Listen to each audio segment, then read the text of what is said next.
버팀목이던 아버지를 잃은 상실감으로 캐나다로 떠났던 그녀. 남편과의 갈등으로 인한 분노는 고스란히 아들에게로 향했습니다. 매일 욕을 하며 아들의 마음을 아프게 했던 어느 날, 하나님의 음성을 듣게 되었습니다. 그 음성은 그녀를 떨게 했고 간절히 회개하며 기도하게 했습니다. 자녀를 바꿔달라고 기도했는데 자신이 바뀌었고, 자신이 바뀌자 가정이 변화되었습니다. 인간의 방법이 아닌 하나님께 자녀를 맡길 때 일어나는 놀라운 역사, 이성미 집사님의 간증을 듣겠습니다.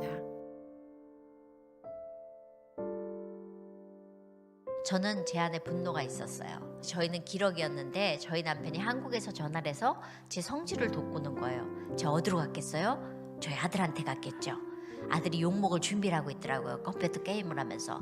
제가 문을 열고 들어와서 게임한 아들한테 야 나와 이 새끼야. 그랬더니 저 아들이 아이씨 게임하는 거 안 보여? 이러는 거예요. 그래서 이런 싸가지 없는 새끼가 엄마가 나오라 그러면 나오지 어디 버르장머리 없이 엄마한테 말대꾸라고 나와 이 새끼야. 그랬더니 저희 아들이 에이씨 그러면서 저를 위아래로 훑어본데 이런 싸가지 없는 새끼가 어디 엄마를 위아래로 훑어보고 이 새끼가 그러면서 딱 때리라는데 아들이 제 손을 딱 잡는 거예요. 순간 이 자식 많이 컸다. 잘하면 맞겠다 이런 생각이 드는 거예요. 근데 그때 하나님이 저에게 지혜를 주셨어요. 너에게 한 손이 더 있다 이런 마음을 주시는 거예요. 그래서 이쪽 손으로 딱 때렸는데 저놈도 손이 두 개다 이걸 못 들은 거죠. 양손을 딱 붙들리고 나니까 너무너무 자존심이 상하는 거예요. 그런데 그때 하나님이 저에게 두 번째 지혜를 주셨어요. 그렇죠. 때려보신 분들은 알더라고. 너에게 두 다리가 있다 이런 마음을 주시는 거예요. 그래서 발로 찼는데 이게 다리가 짧아가지고 아들한테 안 닿고 허공에서 막 헤비적거리는 거예요. 그래서 아들한테 막 악다구니를 했어요. 이 새끼 엄마가 때리면 맞아야지 어디 버르장머리 없이 엄마를 피하냐. 그러면서 제가 막 욕을 하는데 저희 아들이 딱 한마디 하는 거예요. 에이씨 교회 집사란 인간이. 엄마 집구석에서 이러는 거 아무도 몰라. 나 쪽팔려서 나가서 얘기를 못해. 엄마 바깥에서는 그렇게 잘하고 안에서 이따구로 하는 거 아무도 모른다고. 근데 그게 제 가슴을 쳤어요. 이 새끼 공부 안 하고 이 새끼 죽여버려 이 새끼한테. 뜨르르 여보세요. 집사님. 이따 예배 가야지. 오늘 이성미 온대. 그래 이따 만나. 샬롬. 이런 개노 자식이. 이런 엄마가 저였거든요. 갑자기 맥이 확 빠지더라고요. 그래서 아들한테 야 손나 그러고 제 방에 올라왔어요. 그리고 하나님 앞에 이런저런 고백을 했어요. 하나님 나 아들한테 걸렸어요. 아들이 나 앞하고 뒤하고 다른 거 알아요. 그렇게 하나님 앞에 아뢰고 그 다음 날부터 변했느냐. 사람이 금방 변하면 죽어요. 그래서 새벽 기도를 열심히 다니기 시작했어요. 아침마다 불이 꺼지면 단에 올라가서 울부짖기 시작했어요. 하나님 아들 바꿔주십시오. 나 이 아들 때문에 못 살겠습니다. 이 아들 좀 바꿔주십시오. 아침마다 울부짖었어요. 그렇게 울부짖고 기도하고 집에 와서 안 바뀐 아들한테 욕하고 기도하고 집에 와서 안 바뀐 아들한테 욕하고. 그러니까 아들이 엉망진창이 되더라고요. 저희 아들 학교 9시까지인데 지 멋대로 학교를 다니는 거예요. 10시에도 가고 12시에도 가고 어떨 때는 1시에도 가고 어떨 때는 학교 끝날 때 가고 지 멋대로 학교를 다니더라고요. 난 우리 아들이 교장인 줄 알았어요. 그날도 이제 새벽기도 갔다 왔는데 캐나다에서 이제 아이가 학교 안 오면은 전화가 와요. 네 아들 학교 안 왔다고. 방문을 열었더니 저희 아들이 자고 있더라고요. 그래서 야 이 한심한 새끼야 내려와서 밥 좀 먹고 학교 가라 그랬어요. 그때 저희 아들이 내려와서 밥상머리에 앉았는데 제가 물컵을 갖다 주면서 야 이 한심한 새끼야 이 쓰레기 같은 새끼야 이 인간 말종 새끼야 넌 아무짝에도 못 써 이 새끼야. 근데 그때 하나님이 저에게 한 말씀 하셨어요. 네 아들 네가 말하는 대로 만들어줄까. 그 말씀을 듣는 순간 너무 두려웠어요. 아들이 미친 개가 돼 있고 갈기갈기 찢어져 있고 피 흘려 죽어있는 모습을 보게 됐어요. 너무 두렵더라고요. 그래서 아들한테 학교 가라 그러고 제 방에 올라와서 방문을 걸어 잠그고 하나님 앞에 엎드렸어요. 하나님 잘못했습니다. 내가 아들한테 그렇게 욕하면서 한 번도 잘못했다고 생각한 적 없습니다. 그런데 하나님 내가 말한 대로 아들이 되지 않아서 정말 감사합니다. 근데 다시는 욕하지 않겠습니다. 그렇게 철저하게 토해내고 났더니 제 입에서 욕이 떠난 거예요. 그랬더니 금단 현상이 아들한테 일어나더라고요. 욕을 먹던 놈은 먹어야지 욕을 안 먹으니까 애가 너무 불안해하는 거예요. 한 3일 지나니까 욕이 먹고 싶어갖고 제 주위를 맴돌아요. 그래도 욕을 안 하니까 일주일째 되는 날 저를 찾아왔어요. 그러더니 존댓말로 저 어머니 여쭤볼 게 있는데요 그러더라고요. 그래서 뭔데 그랬더니 저 왜 욕을 안 하세요 그러더라고요. 그래서 엄마 그날 하나님이 이런 마음 주셨다 그랬더니 저 아들이 아니 하나님 17년 동안 가만히 계시다 왜 그날 얘기하셨대요 그러더라고요. 제가 그랬어요. 성경에 보면 귀 있는 자가 듣는다고 했는데 엄마 그 말이 무슨 말인지 이제 알았다. 귀가 있다는 건 마음이 열려야 귀가 들리더라. 엄마 하나님 앞에 마음과 귀를 열어놓기로 했다. 앞으로 니들한테 욕할 일 없을 거다.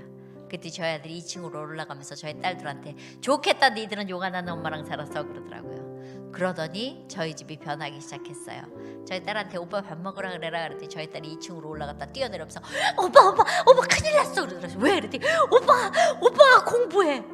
지 오빠 공부한 거 처음 본 거예요. 제가 그때 알았어요. 아내가 그렇게 아침마다 아들 바꿔달라 그러는데 아들이 아니라 나구나. 내가 바뀌니까 아들이 바뀌기 시작하는구나를 알게 됐어요. 그럴 때쯤에 이제 저희 집에 아주 큰 사건이 생겼는데 저희 아들이 운동을 되게 좋아하거든요. 그래서 이제 학교에서 축구를 하는데 반을 금을 거놓고 한쪽은 하키라고 한쪽은 축구를 하는데 이 하키하는 아이들이 자꾸 스틱으로 이제 공을 보내서 깐죽거린 거예요. 축구하는 아이들한테. 그러니까 저희 아들이 열받아가지고 그 제일 깐죽거리는 캐네디언 뒤통수에다 축구공을 찼는데 이 아이가 뒤를 돌아다보면서 얼굴 정면에 맞은 거예요. 그러니까 열받아가지고 저희 아들한테 멱살을 잡고 밀고 당기고 밀었는데 이 아이가 브레이드를 타고 있어서 뒤로 넘어지면서 아스팔트에 머리를 부딪혔어요. 혀가 말려 들어가니까 저희 아들이 혀를 꺼냈더라고요. 혀가 말려 들어가면 사람이 죽잖아요. 그러니까 이제 그 나라에서 경찰차하고 앰뷸런스가 와서 앰뷸런스는 이제 그 아이를 실어가고 경찰은 이제 저희 아들은 교장실에 3명의 캐네디언은 딱딱딱 다른 방에다 세워놨더라고요.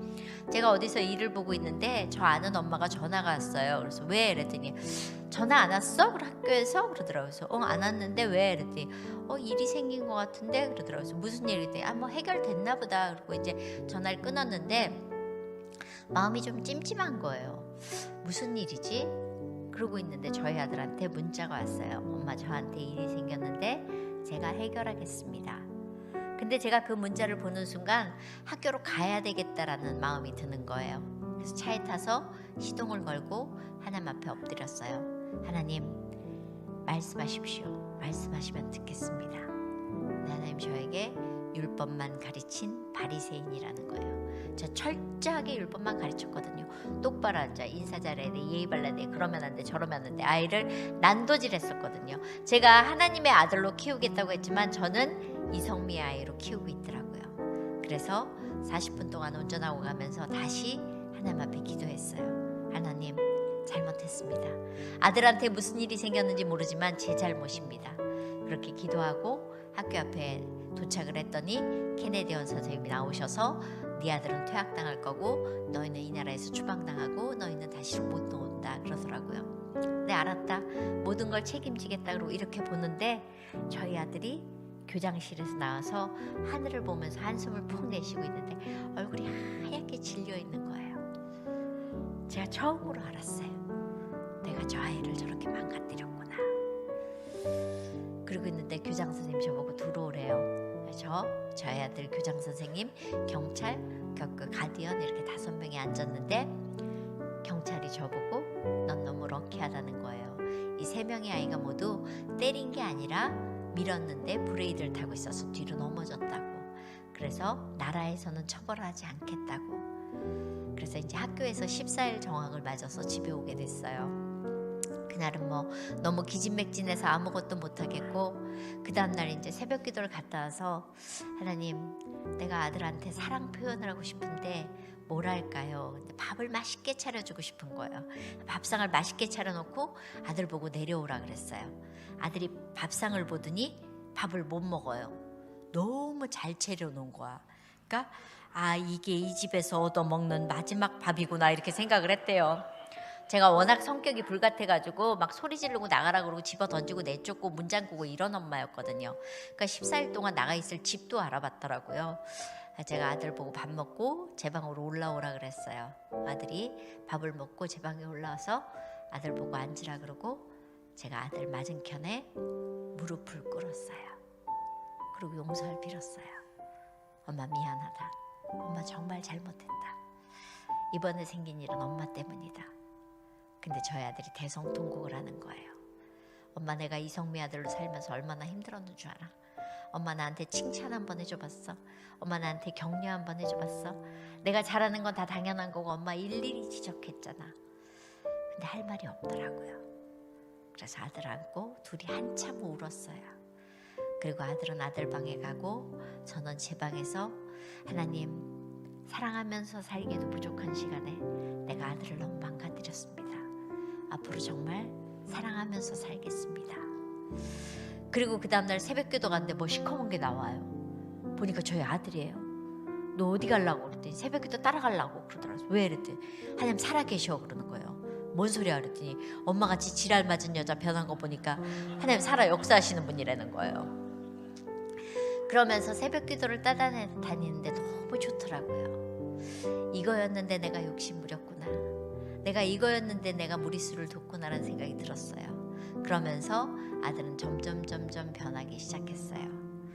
그럴 때쯤 하나님이 이제 저에게 느헤미야의 마음을 주셔서 다시 한국 땅으로 돌아가라. 그래서 한국 땅으로 돌아오게 됐어요. 그런데 이제 아이들은 어떻게 할 것인가? 우리는 환경을 많이 생각하잖아요. 그 좋은 나라에서 아이들 공부 가르치는데 어떻게 할 것인가? 그 아들은 이제 대학에 갔고 두 딸은 어떻게 할 것인가? 두 딸은 데리고 오기로 결정을 했고 아들은 그럼 어떻게 하나? 그래서 이제 금요 철야를 가서 아들하고 손을 붙들고 막 찬양을 하는데 너무 좋은 거예요. 하나님 너무 감사합니다. 내가 아들하고 이렇게 찬양하고 예배할 줄은 꿈에도 몰랐습니다. 하나님 감사합니다. 그런데 하나님 저에게 갑자기 그 잡은 손 나에게 주지 않겠니? 그러시는 거예요. 근데 저는 믿음이 1도 없더라고요. 이 손 하나도 못 넣더라고요. 그래서 하나님, 나 이 아들 손 잡고 가게 해주십시오. 그리고 막 찬양하는데 다시 하나님 저에게 아니 그 잡은 손 나에게 다오. 그때 생각이 들었어요. 하나님, 나 이 손 하나도 못 넣는데 아브라함은 이삭을 어떻게 바쳤을까요? 제가 막 꺼이꺼이 우니까 저희 아들이 엄마 왜 그래? 그러더라고요. 그래서 하나님이 네 손 잡고 가길 원하신다. 그랬더니 저희 아들이 그래 볼게. 그런데 되게 섭섭하더라고요. 그래서 아들은 하나님께 온전히 맡기고 모든 관계를 끊었어요. 하나님이 네 앞길을 인도하실 거다. 이제 하나님 손 붙들고 가라. 엄마는 여기까지 엄마의 몫이었던 것 같다. 그래서 아들은 캐나다에 놓고 아이들 둘을 데리고 한국 땅에 돌아오게 됐어요.